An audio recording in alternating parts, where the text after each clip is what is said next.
NM speaker کے سامعین السلام علیکم۔ سامعین، قرآن مجید اللہ پاک کی طرف سے نازل کی جانے والی آخری کتاب ہے جو میرے اور آپ کے آقا حضرت محمد مصطفیٰ صلی اللہ علیہ وآلہ وسلم پر نازل کی گئی۔ دوستو، آج کی اس ویڈیو میں ہم سورہ انعام کی کچھ آیات کی شان نزول کا ذکر کریں گے، تو ویڈیو کی جانب بڑھنے سے پہلے حسب روایت آپ چند لمحے نکال کر چینل کو سبسکرائب کر لیجئے تاکہ آپ کو بر وقت اپڈیٹس ملتی رہیں۔ سورہ انعام آیت نمبر 7۔ الکلبی کا قول ہے کہ مشرکین مکہ نے کہا کہ اے محمد، خدا کی قسم، ہم تب تک آپ پر ہرگز ایمان نہ لائیں گے جب تک کہ آپ ہمیں اللہ کے ہاں سے ایک کتاب نہ لا کر دیں اور اس کتاب کے ساتھ 4 فرشتے ہوں جو اس بات کی گواہی دیں کہ یہ کتاب واقعی اللہ تعالیٰ کی طرف سے ہے اور یہ کہ آپ اس کے رسول ہیں۔ آیت نمبر 13۔ الکلبی نے ابن عباس رضی اللہ تعالیٰ عنہ سے روایت کیا کہ کفار مکہ رسول اللہ صلی اللہ علیہ وآلہ وسلم کے پاس آئے اور آپ سے کہا، اے محمد، ہمیں علم ہے کہ تم جس چیز کی طرف ہمیں دعوت دے رہے ہو اس پر تمہیں تمہاری ایک ضرورت مجبور کر رہی ہے۔ ہم ایسا کرتے ہیں کہ ہم اپنے مال میں سے تمہارے لیے ایک حصہ مقرر کر دیتے ہیں تاکہ آپ ہم سب سے زیادہ مالدار ہو جائیں اور آپ اپنے اس کام سے باز آ جائیں جو آپ کر رہے ہیں۔ اس پر یہ آیت نازل ہوئی۔ آیت نمبر 19۔ الکلبی کا قول ہے کہ مکہ کے رؤساء نے کہا کہ اے محمد، ہمیں ایسا کوئی شخص نظر نہیں آتا جو رسالت کے معاملے میں آپ جو کچھ کہتے ہیں اس کی تصدیق کرے۔ آپ صلی اللہ علیہ وآلہ وسلم کے بارے میں ہم یہود اور نصارہ سے پوچھ چکے ہیں۔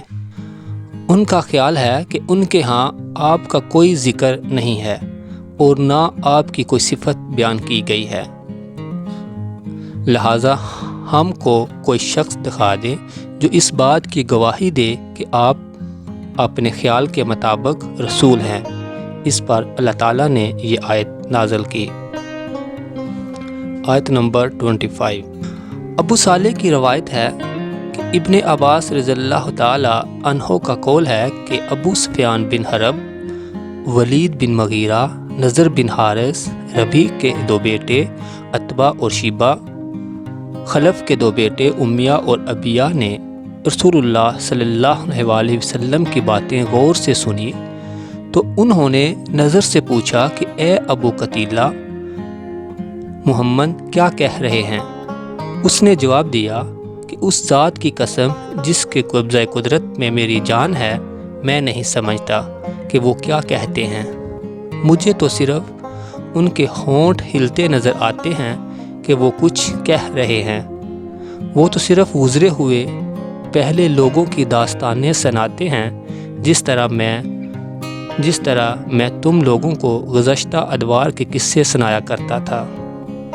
وہ قریش کے قصے سناتے اور قریش ان کی باتوں کو بڑے دھیان سے سنا کرتے تھے۔ اس پر اللہ تعالیٰ نے یہ آیت نازل کی۔ آیت نمبر 52۔ ابو عبد الرحمن بن محمد بن احمد بن جعفر نے جملہ سے روایت کر کے بتایا کہ یہ آیت ہم 6 اشخاص کے بارے میں نازل ہوئی، ایک میں خود، دوسرے ابن مسعود، تیسرے صہیب، چوتھے عمار، پانچویں المقدار اور چھٹے حضرت بلال رضی اللہ تعالی عنہ۔ اس کا شان نزول یہ ہے کہ قریش نے رسول اللہ صلی اللہ علیہ وآلہ وسلم سے کہا کہ ہم اس بات پر قطعاً راضی نہیں کہ ہم ان 6 افراد کے پیروکار ہوں، انہیں دھتکار کر اپنے سے باہر کریں۔ اس سے رسول اللہ صلی اللہ علیہ وآلہ وسلم کے دل پر جو کچھ گزرنا چاہیے تھا گزرا۔ اس پر اللہ تعالیٰ نے ان پر یہ وحی نازل کی۔ اس حدیث کو امام مسلم نے زہیر بن حرب سے، اس نے عبد الرحمن سے، اس نے سفیان سے اور اس نے المقدام سے روایت کیا ہے۔ دوسری روایت میں ابو عبد الرحمن نے جملہ سے روایت کر کے خبر دی کہ یہ آیت ہمارے بارے میں نازل ہوئی ہے۔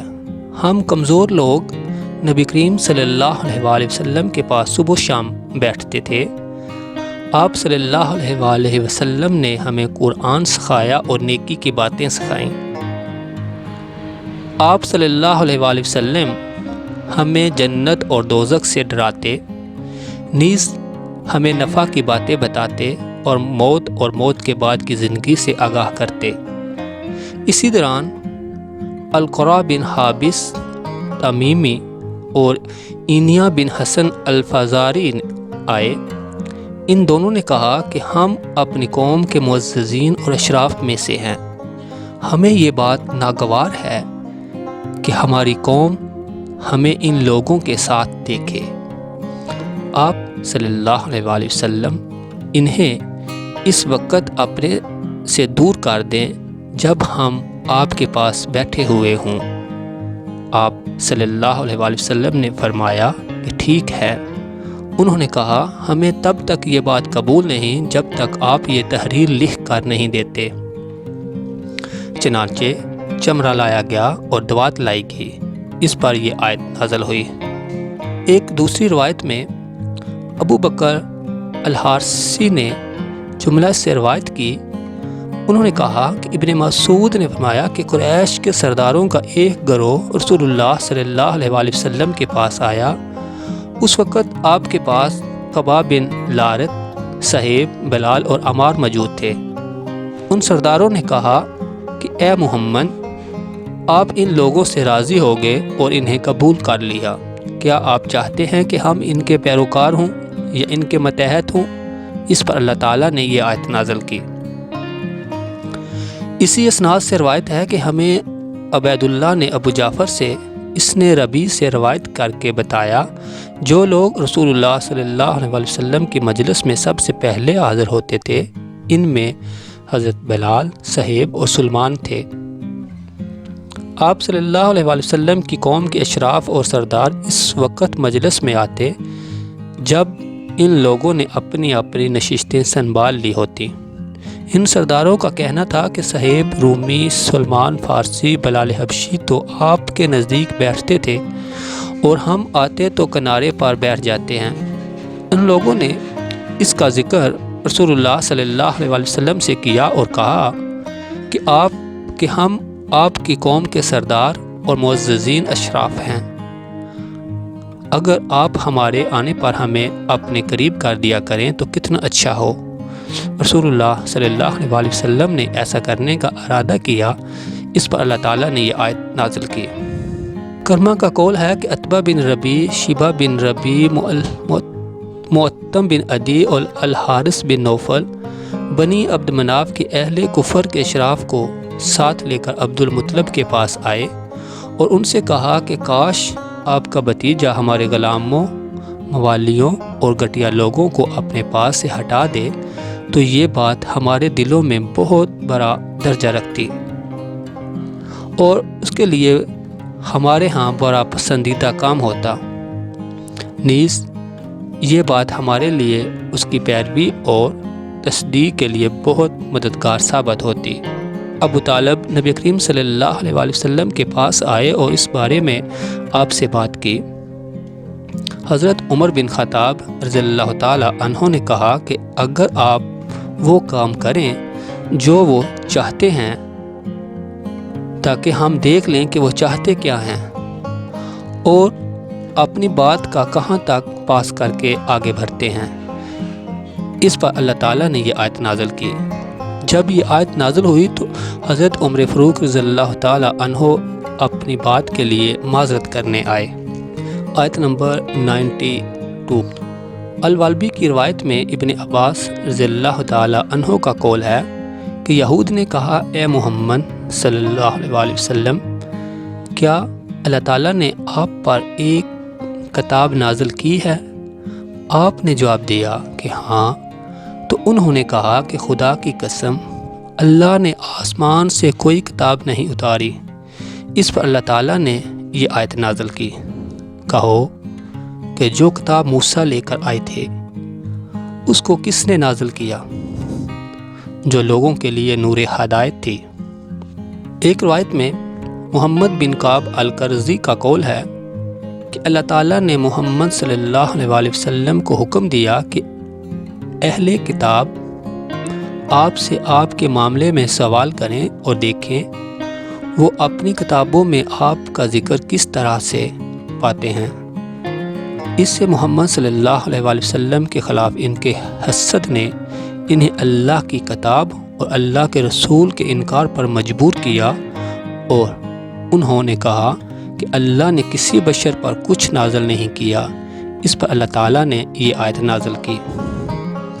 ایک اور روایت جو سعید بن جبیر نے روایت کی کہ ایک یہودی جسے مالک بن سیف کہتے تھے آیا اور نبی کریم صلی اللہ علیہ وسلم سے جگرنے لگا، تو نبی کریم صلی اللہ علیہ وسلم نے اس سے کہا میں تمہیں اس کی پناہ دیتا ہوں جس نے موسیٰ علیہ السلام پر تورات نازل کی۔ کیا تم تورات میں یہ لکھا ہوا نہیں پاتے کہ اللہ تعالیٰ حبر سمین یعنی موٹے تازے حبر کو ناپسند کرتا ہے؟ یہ شخص موٹا تازہ تھا۔ اس پر اسے غصہ آیا اور اس نے کہا کہ اللہ کی قسم اللہ نے کسی بشر پر کچھ نازل نہیں کیا۔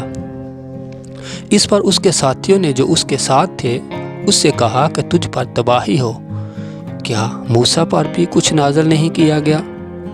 اس نے پھر بھی یہی کہا کہ قسم بے خدا اللہ نے کسی بشر پر کچھ نازل نہیں کیا۔ اس پر اللہ تعالیٰ نے یہ آیت نازل کی۔ آیت نمبر 100۔ القلبی کا قول ہے کہ یہ آیت زندیقوں کے بارے میں نازل ہوئی جنہوں نے کہا تھا کہ اللہ اور ابلیس بائی بائی ہیں۔ اللہ تعالیٰ لوگوں اور مویشیوں یعنی حیوانات کا خالق ہے، ابلیس سانپوں درندوں اور بچھوؤں کا خالق ہے۔ اسی کی طرف اشارہ اس قول خداوندی میں ہے، وَاجْعَلُوا لِلَّهِ شُرَكَاءَ الْجِنِّ۔ آیت نمبر 123۔ ابن عباس رضی اللہ تعالی عنہ کا قول ہے کہ اس سے مراد حمزہ بن عبد المطلب اور ابو جہل ہیں۔ وہ یوں کہ ابو جہل نے رسول اللہ صلی اللہ علیہ وسلم کے اوپر گوبر پھینکا۔ حضرت حمزہ رضی اللہ تعالی عنہ ابھی تک مسلمان نہیں ہوئے تھے۔